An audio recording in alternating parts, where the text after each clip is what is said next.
Maranatha abakunzi b'ikiganiro inderesi n'ubutumwa bw'abamarayika batatu. Nk'uko muriko murabona imvura ni nyinshi, ijuru ririjimye, ijuru ririje, imvura iriko iragwa ku bwinshi.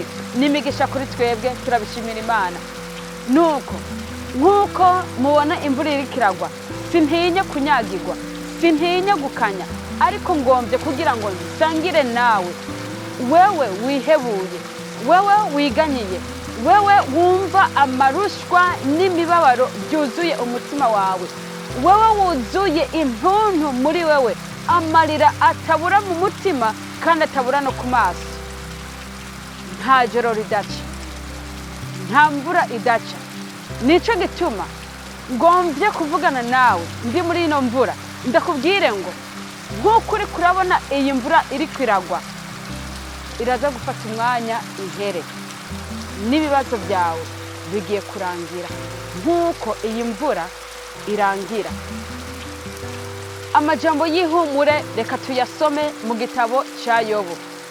Yobu igice cya mbere ku murongo wa 13 haravuga ngo, maze umunsi urizina abahungu n'abakobwa ba Yobu bariko barasangira banywera vino mu nzu ya mukuru wabo.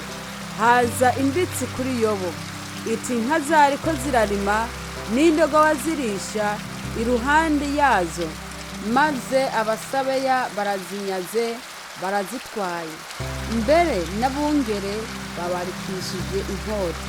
Ni jewe jenyene ndokotse wo kuza kubikubikira. Akibivuga haza uwundi nawe ati umuriro w'Imana watibutse uva mu ijuru uyigiza intama n'abungere urabimara. Ni jewe jenyene ndokotse wo kuza kubikubikira. Akibivuga haza uwundi nawe ati abakarudaya bigize imice itatu, banyaze ingamiya barazitwaye, mbere n'abungere babarikishije inkota. Ni jewe jenyene ndokotse wo kuza kubikubikira.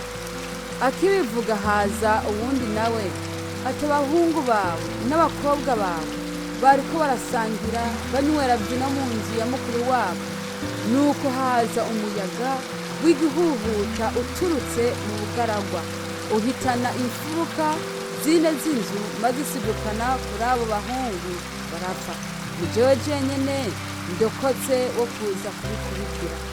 Maze Yobu ava hasi yitantamurira k'umutamana wiwe, yimosha inkomvorera, yikubita hasi arasenga ati navuye mu nda ya mama nambaye ubusa, kandi nzosubira mu nda y'isi atatu nambaye. Uhoraho niwe yagavye kandi Uhoraho niwe agaburije.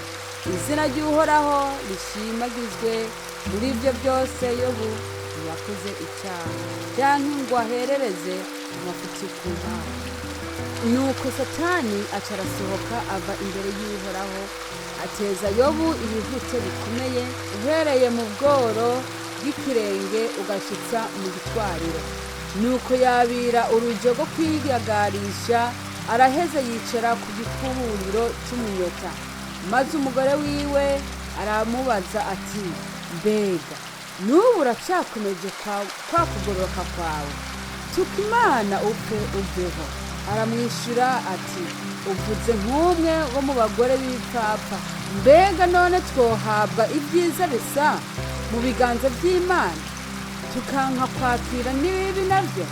Muri ibyo byose Yobu yakoresheje icyaha akanwa kiwe.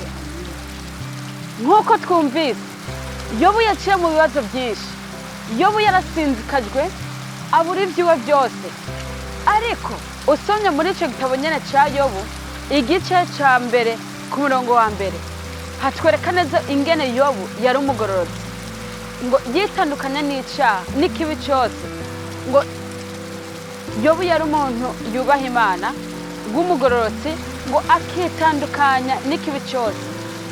Nawe kugira ngo Imana ifatire mu bugororotsi bwawe maze igukuburire ibibazo byawe, tandukana n'ikibi maze ube umugororotsi.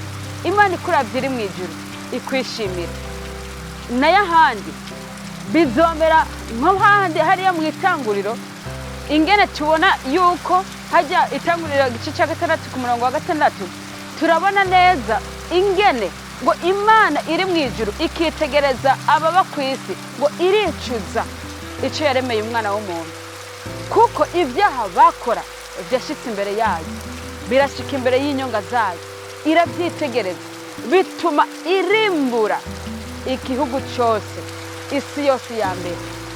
Nawe niba ushaka ko imana iguhanagura amosozi yawe, b'inshuti yayo witandukanye n'ikibi, maze izogucira inzira.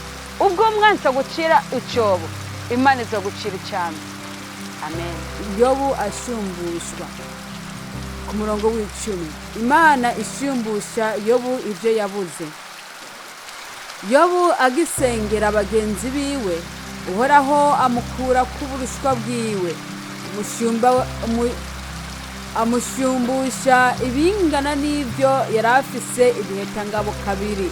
Maze abo bavukana bose baraza, n'abashiki biwe bose n'abari bazinanye nawe bose ubwa mbere, basangirira nawe mu nzu yiwe, baje kumugarukirako no kumwirura ku bw'ibyago byose uhoraho yari yaramuteje.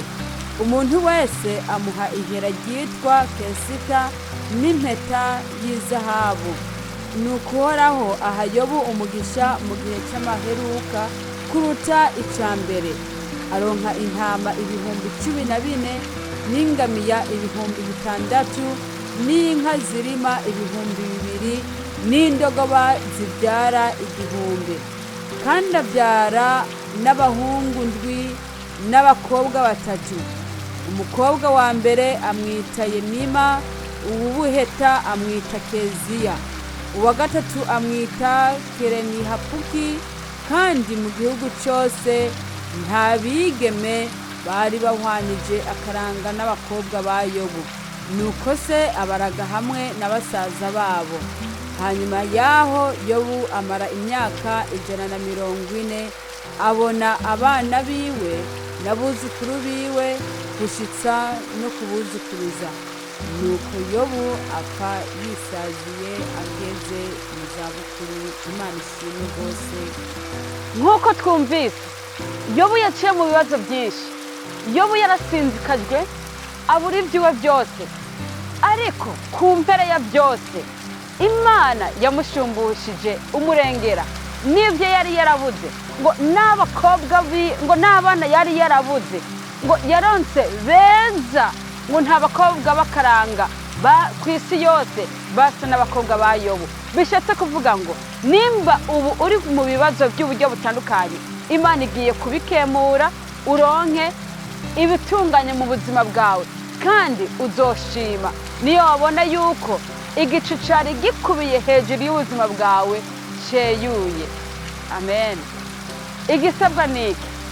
Ihangane, usenge udahengeshanya, kandi usenge iyaremye ijuru n'isi, ikiyaga n'ibirimwo byose. Wisonzeshe, wiyirize, usenge udahengeshanya. Kandi nk'uko tubona yuko n'abagenzi ba Yobu nabo barababariwe, ariko byasabwe yuko Yobu abanza kubaharira kwanza bivanye n'imvugo bari bakoresheje. Reka dusome aya majambo. Yobu igice cya 42 haravuga ngo, uhereye ku murongo w'indwi, Imana ihambarira b'abakunzi ba Yobu. Nuko uhoraho amaze kubwira Yobu ayo majambo, uhoraho abarira Elifazi w'i Temani ati, uburake bwanje burakuziriringiye mwe n'abagenzi bawe bombi, kuko mutambuze kubiroranye nk'uko umusabyi wanje Yobu yagize. None rero nimwijanire amashuri 7 n'imfizi z'intama 7, muje ku musabyi wanje Yobu, mwitangire ibimazi byoswa, kandi umusabyi wanje Yobu azobasabira, kuko ari we nzokwemera, kugira ngo noye kubagirira nk'uko urupfu bwanyu bumeze, kuko mutambuze kubiroranye nk'uko umusabyi wanje Yobu yagize.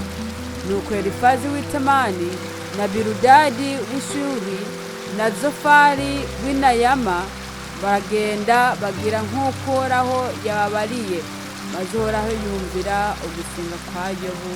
Amen. hano tubonye yuko kugira ngo imana iharire abagenzi ba yobu yababwiye ngo genda yobu azobasengera ku mana nanjye ubashe kubaharira. Bishatse kuvuga ngo nimba hariho uwakugiriye nabi mukunda, nimba hari umufitaniye ikibazo, musengere umuharire, imana izokugurura. Kuko ijambo ry'Imana rivuga ngo mwaturanire ibyaha byanyu maze mubashe kubaho no gukira indwara zanyu. Uno munsi nari nishatse kukubwira ngo nta mvura idaca, kandi igifise intango cyose gifise iherezo. Imana iguhe umugisha. Amen.